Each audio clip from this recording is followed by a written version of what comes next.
ನಮಸ್ಕಾರ. ಇಂದಿನ ನಮ್ಮ ಆಳವಾದ ಚರ್ಚೆಗೆ ಎಲ್ಲರಿಗೂ ಸ್ವಾಗತ. ನಮ್ಮೆಲ್ಲರ ಜೀವನದಲ್ಲಿ ನಾವು ಹುಡುಕೋದೇನು ಅಂದ್ರೆ ಸಂತೋಷ, ಶಾಂತಿ. ಆದರೆ ಇದು ಆಗಾಗ ಬಂದು ಹೋಗುವ ಒಂದು ಅತಿಥಿ ತರಹ ಅನ್ಸುತ್ತೆ, ಪರ್ಮನೆಂಟ್ ಆಗಿರಲ್ಲ. ಸೊ ಇವತ್ತಿನ ನಮ್ಮ ಚರ್ಚೆಯ ಮುಖ್ಯ ಪ್ರಶ್ನೆನೇ ಇದು. ನಮ್ಮ ದಿನನಿತ್ಯದ ಜೀವನದಲ್ಲಿ ಈ ಶಾಂತಿ, ಈ ಸಂತೋಷವನ್ನ ಒಂದು ಆಕಸ್ಮಿಕ ಅಲ್ಲದೆ ಒಂದು ಅಭ್ಯಾಸವನ್ನ ಮಾಡ್ಕೊಳ್ಳೋದು ಹೇಗೆ?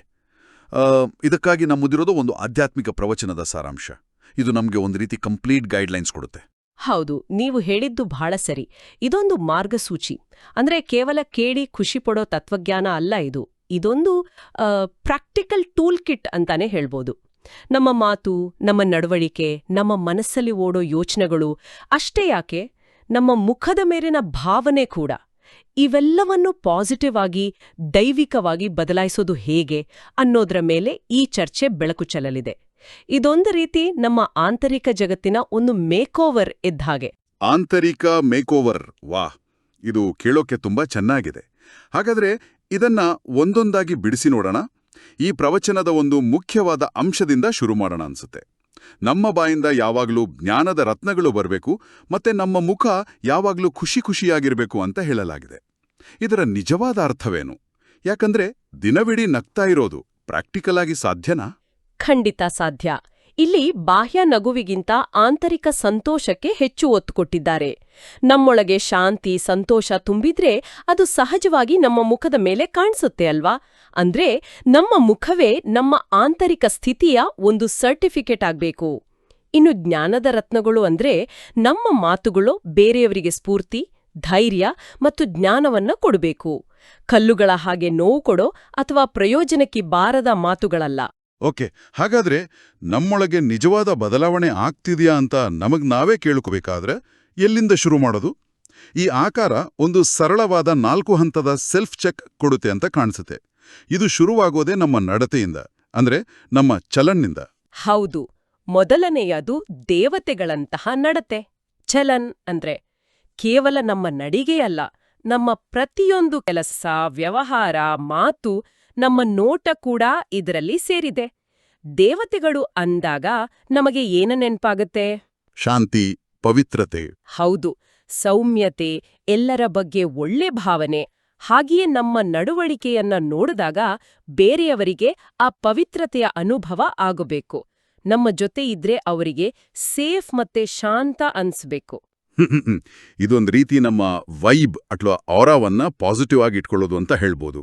ಸರಿ, ಎರಡನೇ ಅಂಶ ಮನಸ್ಸಿಗೆ ಸಂಬಂಧಪಟ್ಟಿದ್ದು, ಮನಸ್ಸಿನ ಚಿಂತನೆ. ಜ್ಞಾನವನ್ನೇ ಚಿಂತನೆ ಮಾಡಬೇಕು, ಕಸವನ್ನಲ್ಲ ಅಂತ ಹೇಳೋದು ಸುಲಭ.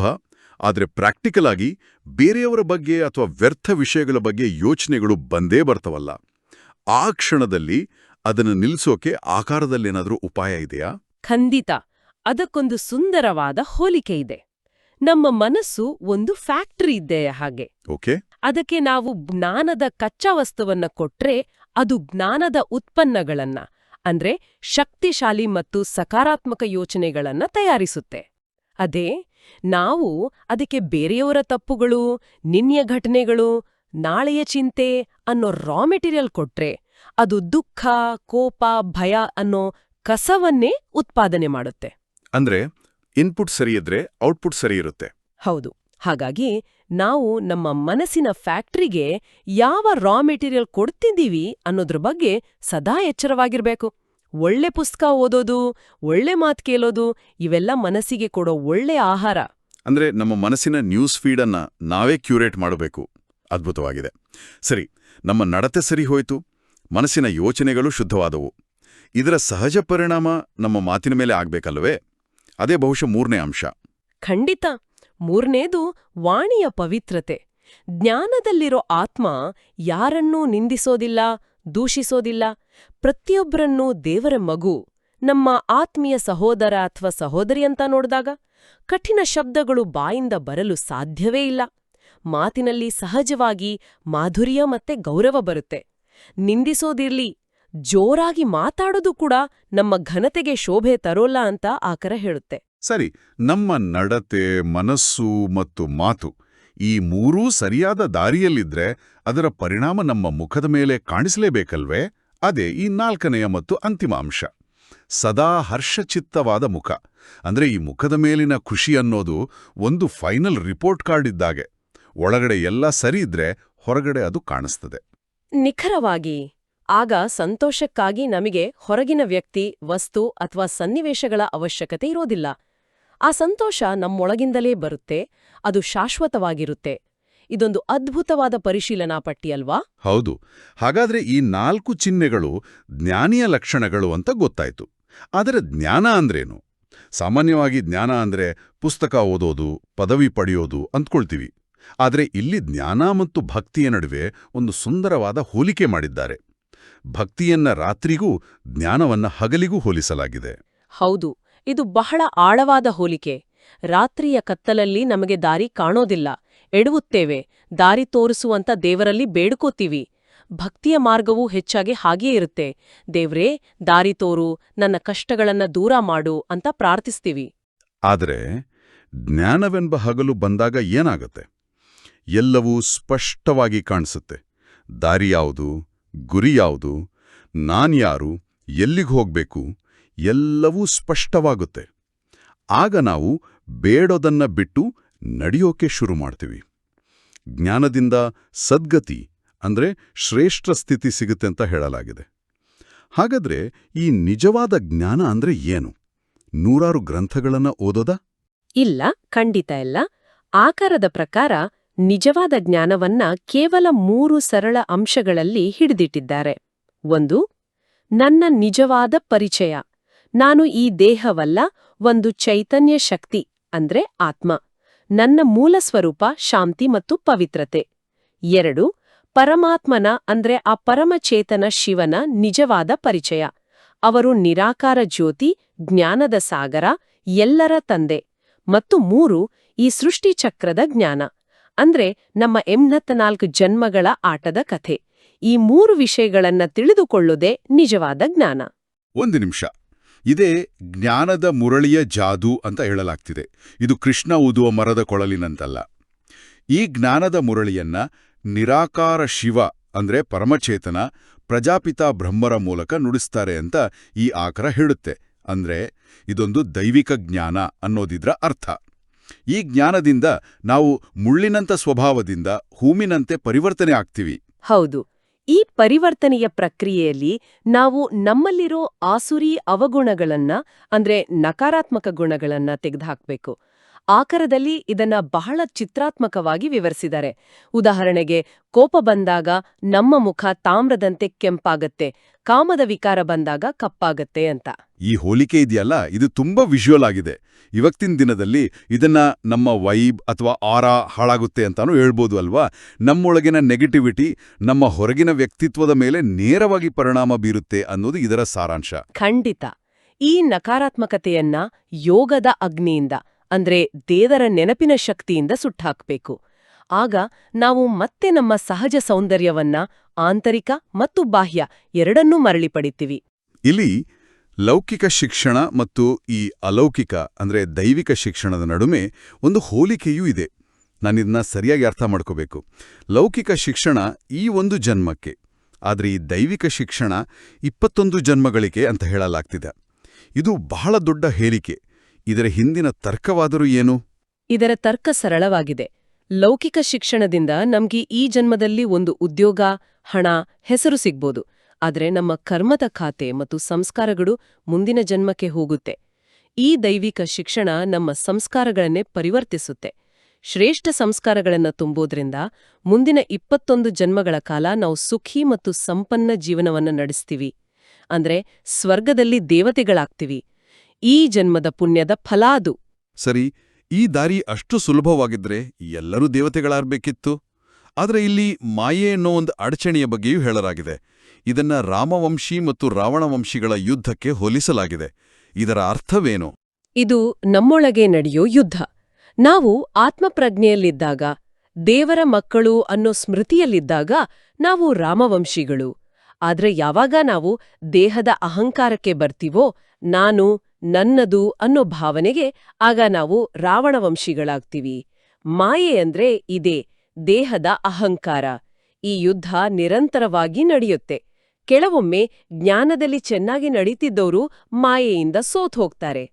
ಆದ್ರೆ ಇಲ್ಲಿ ಬಹಳ ಸುಂದರವಾದ ಕರುಣೆಯ ಒಂದು ಅಂಶವಿದೆ. ಯಾರಾದ್ರೂ ದಾರಿ ತಪ್ಪಿ ಸ್ವಲ್ಪ ಸಮಯದ ನಂತರ ವಾಪಸ್ ಬಂದ್ರೆ ಅವರನ್ನ ತಿರಸ್ಕರಿಸಬಾರ್ದು ಅಂತ ಹೇಳಲಾಗಿದೆ. ನೀವ್ಯಾಕೆ ಬಂದ್ರಿ, ಹೊರಟೋಗಿ ಅಂತ ಹೇಳ್ಬಾರ್ದು. ಬದಲಿಗೆ ಪ್ರೀತಿಯಿಂದ ಇಷ್ಟು ದಿನ ಏಕೆ ಬರಲಿಲ್ಲ ಅಂತ ಕೇಳಿ ಅವರಿಗೆ ಶಕ್ತಿ ಮತ್ತು ಪ್ರೀತಿಯನ್ನ ನೀಡ್ಬೇಕು. ಇದು ಎಷ್ಟು ದೊಡ್ಡ ಮಾತು! ಇದು ನಿಜವಾದ ಕ್ಷಮಾಶೀಲತೆ ಮತ್ತು ವಿಶಾಲ ಹೃದಯದ ಸಂಕೇತ.